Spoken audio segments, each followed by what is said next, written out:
Hello everyone. आज हम इस वीडियो लेक्चर में बैक्टीरियल स्पोर पे बात करेंगे। बैक्टीरिया जो स्पोर फॉर्म करता है, उस स्पोर की हम मॉर्फोलॉजी और उसका जर्मिनेशन और उसका इंट्रोडक्शन और उसके बेसिकली यूज़ के बारे में आज हम बात करेंगे। तो बैक्टीरिया का एक कैरेक्टरिस्टिक है स्पोर फॉर्म करना, स्पोर बनाना। सारे बैक्टीरिया स्पोर नहीं बनाते। ये ऐसा ही है कि जैसे सारे बैक्टीरिया कैप्सुलेटेड नहीं होते। तो जो बैक्टीरिया जिसमें बैक्टीरिया में कैप्सूल होता है they are called capsulated bacteria, और जिसमें कैप्सूल नहीं होता है, एब्सेंट होता है, उन्हें हम कहते हैं नॉन कैप्सुलेटेड बैक्टीरिया। ऐसे ही स्पोर में भी है। जो बैक्टीरिया स्पोर प्रोड्यूस कर सकते हैं उन्हें कहते हैं स्पोर फॉर्मिंग बैक्टीरिया या स्पोरिंग बैक्टीरिया या स्पोर बियरिंग बैक्टीरिया। जो स्पोर नहीं बनाते हैं उन्हें कहते हैं नॉन स्पोरिंग या नॉन स्पोर बियरिंग या नॉन स्पोर फॉर्मिंग बैक्टीरिया। तो बेसिकली आज हम बैक्टीरिया के वो फॉर्म की बात करेंगे जिसको हम स्पोर कहते हैं। और बैक्टीरिया स्पोर को एक और नाम से जाना जाता है एंडोस्पोर। ये आगे मैं बताऊंगा आपको कि एंडोस्पोर इसे क्यों कहते हैं। तो बैक्टीरियल स्पोर कहिए या एंडोस्पोर कहिए, बोथ आर सेम थिंग्स। तो स्टार्ट करते हैं बैक्टीरियल स्पोर। तो बैक्टीरिया के जो स्पोर हैं ये अनफेवरेबल इन्वायरमेंटल कंडीशन में बनते हैं। हमेशा बैक्टीरिया तभी स्पोर बनाएगा जब उसके लिए अनफेवरेबल कंडीशन होगी। अनफेवरेबल कंडीशन कहो या स्ट्रेस कंडीशन कहो, बैक्टीरिया हमेशा तभी स्पोर बनाता है। जैसे न्यूट्रिशनल डेफिशिएंसी, जैसे उसके लिए न्यूट्रिशन की कमी हो गई, बैक्टीरिया के लिए न्यूट्रिशन की कमी हो गई, तब बैक्टीरिया अपने आप को प्रोटेक्ट रखने के लिए स्पोर बनाता है। अब जो ये स्पोर है वो सिर्फ पेरेंट सेल के अंदर ही बनते हैं। ये जो बैक्टीरियल स्पोर हैं वो सिर्फ पेरेंट सेल के ही अंदर बनते हैं, और इसलिए इसको क्या कहा जाता है, एंडोस्पोर कहा जाता है। तो मैं आपको अभी बता रहा था, बैक्टीरियल स्पोर हो या एंडोस्पोर हो, बोथ आर सेम थिंग्स। तो एंडोस्पोर हम इसलिए कहते हैं क्योंकि within the parent cell ही इसकी फॉर्मेशन होती है बैक्टीरियल स्पोर की, तो इसे एंडोस्पोर कहते हैं। अब एक टर्म आता है इसमें, स्पोरुलेशन। तो स्पोरुलेशन कोई बैक्टीरिया का कोई रिप्रोडक्शन मेथड नहीं है। स्पोरुलेशन क्या होता है, स्पोरुलेशन में हम ये कह सकते हैं कि बैक्टीरिया की दो फॉर्म होती है। पहली तो वेजिटेटिव फॉर्म, और वेजिटेटिव फॉर्म के बाद एक फॉर्म आती है जिसे हम स्पोर फॉर्म कहते हैं। तो हर एक वेजिटेटिव फॉर्म एक स्पोर फॉर्म को बना सकती है। मतलब एक स्पोर एक वेजिटेटिव फॉर्म से बन सकता है, और जब सब्सिक्वेंट जर्मिनेशन होता है तो एक स्पोर एक वेजिटेटिव फॉर्म को बना सकता है, यानी एक बैक्टीरिया को बना सकता है। मतलब एक स्पोर से एक बैक्टीरियम ही निकलेगा। यहाँ पे वर्ड बैक्टीरिया यूज नहीं किया हुआ है, बैक्टीरियम यूज किया हुआ है। तो बैक्टीरियम सिंगुलर नंबर को डिनोट करता है। तो एक वेजिटेटिव फॉर्म से एक स्पोर बनना, और एक स्पोर से ही एक वेजिटेटिव बैक्टीरियम का बनना, यही स्पोरुलेशन है। तो स्पोरुलेशन क्या होता है, ये मेथड, ये रिप्रोडक्टरी मेथड नहीं है बैक्टीरिया का, बल्कि ये क्या है, एक जर्मिनेशन का मेथड है, जिससे स्पोर से एक वेजिटेटिव फॉर्म और वेजिटेटिव फॉर्म से एक बैक्टीरिया स्पोर बनना, यही स्पोरुलेशन है। अब हम बात करते हैं इसकी मॉर्फोलॉजी की। तो स्पोर के अंदर, मैं आगे आपको पिक्चर दिखाऊंगा कि स्पोर के अंदर एक क्लियर एरिया होता है प्रोटोप्लाज्म का। किसी भी बैक्टीरियल सेल का जो प्रोटोप्लाज्म होता है वो एक क्लियर एरिया होता है, और वो क्रोमेटिन कंडेंसेशन के कारण, जो बैक्टीरिया का क्रोमेटिन होता है उसका कंडेंसेशन होता है, उसके कंडेंस होने की वजह से वो क्लियर एरिया क्या हो जाता है, ओपेक हो जाता है। ओपेक मतलब धुंधला हो जाता है। किसकी वजह से, क्रोमेटिन कंडेंसेशन की वजह से वो धुंधला पड़ जाता है, और जिसे हम क्या कहते हैं, फोर स्पोर कहते हैं। और जो बैक्टीरियल सेल मेम्ब्रेन है वो आउटवर्ड डेवलप ना होके इनवर्ड डेवलप होती है, मतलब अंदर की साइड डेवलप होती है, और स्पोर वॉल बनाती है। किसके अराउंड, फोर स्पोर के अराउंड एक स्पोर वॉल बनाती है, और फोर स्पोर को ही हम क्या कहते हैं, कोर कहते हैं। तो कोर अंदर हो गया, कोर जो सबसे अंदर वाला पार्ट है, और उसके बाहर एक और वॉल बनती है जिसे हम स्पोर वॉल कहते हैं। तो सबसे अंदर कोर और उसके बाहर एक स्पोर वॉल। और जो अ, एक ओपेक एरिया है स्पोर के सबसे अंदर वाला जो ओपेक एरिया है वो क्रोमेटिन कंडेंसेशन के कारण बनता है। अब हम बात करते हैं स्पोर के मॉर्फोलॉजी की। तो एक स्पोर का डायग्राम मैंने यहाँ पे दिखाया है जिसमें आप देख सकते हैं जो सबसे अंदर वाला पार्ट है उसे हमने कोर कहा। कोर को ही फोर स्पोर कहते हैं। कोर के बाहर एक प्रोटेक्टिव लेयर है जिसको हमने स्पोर मेम्ब्रेन कहा। मल्टी लेयर्ड स्ट्रक्चर है ये, इसको हमने स्पोर मेम्ब्रेन कहा। इसके बाद स्पोर मेम्ब्रेन के बाद और कोर को प्रोटेक्शन के लिए एक स्पोर कॉर्टेक्स है। ये थिक पार्ट होता है, थिक लेयर स्ट्रक्चर है जिसको हमने स्पोर कॉर्टेक्स कहा। स्पोर कॉर्टेक्स के बाद बाहर एक और लेयर है जिसको हमने स्पोर कोट कोट कहा। और इन सब के बाहर की जो एक मेम्ब्रेन है इसको हमने एक्सोस्पोरियम कहते हैं। तो कोर सबसे अंदर, उसके बाद बाहर स्पोर मेम्ब्रेन, इन दोनों को प्रोटेक्ट करने के लिए मल्टीलेयर्ड स्ट्रक्चर जिसे हम स्पोर कॉर्टेक्स कहते हैं। स्पोर कॉर्टेक्स के बाहर की लेयर को हम स्पोर कोट कहते हैं। और पूरे स्पोर के स्ट्रक्चर को कवर करने वाला जो स्ट्रक्चर है उसे हमने एक्सोस्पोरियम कहा।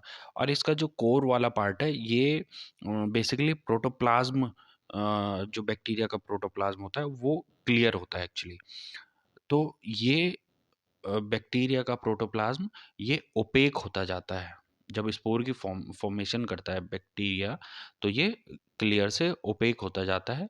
और इसका कारण दिया जाता है कि क्रोमेटिन, बैक्टीरियल जो क्रोमेटिन होता है, न्यूक्लियर क्रोमेटिन होता है, उसके कंडेंसेशन की वजह से ये क्लियर से और ओपेक होने लगता है। तो इस पार्ट को हमने कोर कहते हैं। तो इसे ध्यान रख लीजिएगा, इंपॉर्टेंट है ये। इसके बाद हम बात करते हैं स्पोरुलेशन की। अब स्पोरुलेशन किसे कहते हैं कि देखिए, bacterial cell undergo spore formation in nutritional deficient condition. मतलब मैंने पहले भी बताया कि स्पोर हमेशा बैक्टीरिया तब बनाता है जब उसके लिए कोई स्ट्रेस कंडीशन हो।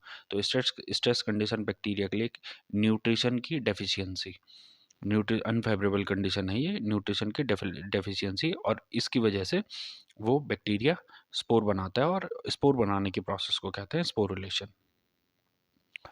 तो प्रोटोप्लाज्म, जैसा मैं अभी बता रहा था कि जब स्पोर बनता है बैक्टीरिया में तो प्रोटोप्लाज्म उसका क्लियर होता है स्टार्टिंग में, और स्पोर बनते टाइम वो ओपेक होने लगता है। तो एक पोर्शन जो है प्रोटोप्लाज्म का, जिसको हमने कहा फोर स्पोर कहा हमने, या उसे हम कोर भी कहते हैं, वो वहाँ से उसके एक पोर्शन से स्पोर डेवलप होने लगता है, एक एंड से स्पोर डेवलप होने लगता है। और जो बाकी का रिमेनिंग पार्ट है, एक एंड से तो स्पोर डेवलप हो रहा है और बाकी का जो रिमेनिंग पार्ट है उसे हमने स्पोरेंजियम कहते हैं। ठीक। इसके बाद बैक्टीरिया का डीएनए जो होता है वो रेप्लिकेट होता है, और रेप्लिकेट होने से आपको पता होगा एक से दो डीएनए मॉलिक्यूल में ये डिवाइड होता है। रेप्लिकेशन से एक डीएनए की कॉपी एक्स्ट्रा बन जाती है तो दो डीएनए मॉलिक्यूल हो जाते हैं। और एक मॉलिक्यूल जो है इनमें, डीएनए का मॉलिक्यूल, वो फोरोस्पोर के साथ इनकॉर्पोरेट हो जाता है, और जबकि दूसरा स्पोरेंजियम में इनकॉर्पोरेट हो जाता है। और इसके बाद, इनकॉर्पोरेशन के बाद, एक ट्रांसवर्स सेप्टम ग्रो होता है, जो बेसिकली, सेप्टम का मतलब सेपरेट करना है। ये किसके अक्रॉस डेवलप होता है? सेल मेम्ब्रेन के अक्रॉस डेवलप होता है, और ये फोरस्पोर और स्पोरेंजियम को डिवाइड करता है। तो सेप्टम का काम बेसिकली दो पार्ट को एक दूसरे से सेपरेट करना है, और वो दो पार्ट है फोरस्पोर और स्पोरेंजियम को आपस में सेपरेट कर देता है। इसके बाद जो फोर स्पोर है वो एनसर्कल्ड, मतलब होता है कि उसके बाहर एक क्या होता है, एक सर्कल बन जाता है। वो किसकी वजह से? सेप्टम की वजह से। तो एक सेपरेट पार्ट बन जाता है, और आ, एक double layered structure, double layered membrane इसमें बन जाती है। इसके अलावा the inner later becomes the spore membrane, and the outer layer becomes thickened spore coat. जो इनर वाली मेम्ब्रेन है उसे हमने स्पोर मेम्ब्रेन कहा, और जो उसके बाहर वाली है उसे हमने स्पोर कोट कहा। और इन दोनों के बीच में क्या होता है, स्पोर कॉर्टेक्स प्रेजेंट होता है। तो ये था स्पोरुलेशन। अब बात करते हैं इसके शेप की और पोजीशन की। तो हमेशा अगर किसी बैक्टीरियल स्पीसीज में स्पोर फॉर्मिंग वो बैक्टीरियल स्पीसीज है, तो वो हमेशा स्पोर बनाएगी, ये इसका फीचर है। और जो इसका प्लेस होता है सेंट्रली, सब टर्मिनल या टर्मिनली प्लेस्ड होता है। तो अगर किसी बैक्टीरिया में स्पोर बीच में है, बैक्टीरियल बॉडी के बीच में अगर स्पोर प्लेस्ड है, तो उसे हमें सेंट्रल स्पोर कहते हैं। अगर बिल्कुल किनारे पे है, वो लेफ्ट एंड पे हो या राइट एंड पे हो, बिल्कुल किनारे पे है, तो तब हम उसे टर्मिनल स्पोर कहते हैं। अगर वो किनारे से थोड़ा पहले अगर प्रेजेंट है, तब हम उसे सब टर्मिनल कहते हैं। तो सेंट्रल, टर्मिनल और सब टर्मिनल। तो सेंट्रल तो हो गया बीच में, टर्मिनल मतलब हो गया किनारे पे, और सब टर्मिनल मतलब हो गया किनारे से थोड़ा सा पहले अगर प्लेस है, तो उसे हम सब टर्मिनल कहते हैं। ये स्पोर जो है ओवल शेप के भी हो सकते हैं और स्पेरिकल शेप के भी हो सकते हैं। अब बात करते हैं इसके डायमीटर की। तो स्पोर का डायमीटर बैक्टीरिया के जितना भी हो सकता है, बैक्टीरिया के बराबर भी हो सकता है, और बैक्टीरिया से छोटा भी हो सकता है। बॉडी के बैक्टीरियल बॉडी के साइज का स्पोर भी हो सकता है, और बैक्टीरियल बॉडी से छोटा भी हो सकता है। तो छोटे के एग्जांपल इसमें है बैसिलस का स्पोर। ये स्पोर जो है बैक्टीरिया की, इसका जो विड्थ होता है बैक्टीरिया का, उससे छोटा होता है। और ये भी हो सकता है कि बैक्टीरिया के बॉडी के बाहर स्पोर चला जाए, यानी स्पोर का साइज बैक्टीरियल बॉडी के साइज से बड़ा हो जाए, विड्थ उसकी ज़्यादा हो जाए। तो इसका एग्जांपल है क्लॉस्ट्रीडियम। तो एक बल्ज उसे हम कहते हैं कि ये बल्ज फॉर्म करता है एक, तो इसे हम कहते हैं बल्जिंग स्पोर। तो क्लॉस्ट्रीडियम कैसे देता है बल्जिंग स्पोर, जबकि bacillus non bulging spore form करता है। अब बल्जिंग बल्जिंग बेसिकली स्पोर का साइज बैक्टीरिया के साइज से बड़े होने के कारण आ, दिखता है हमें।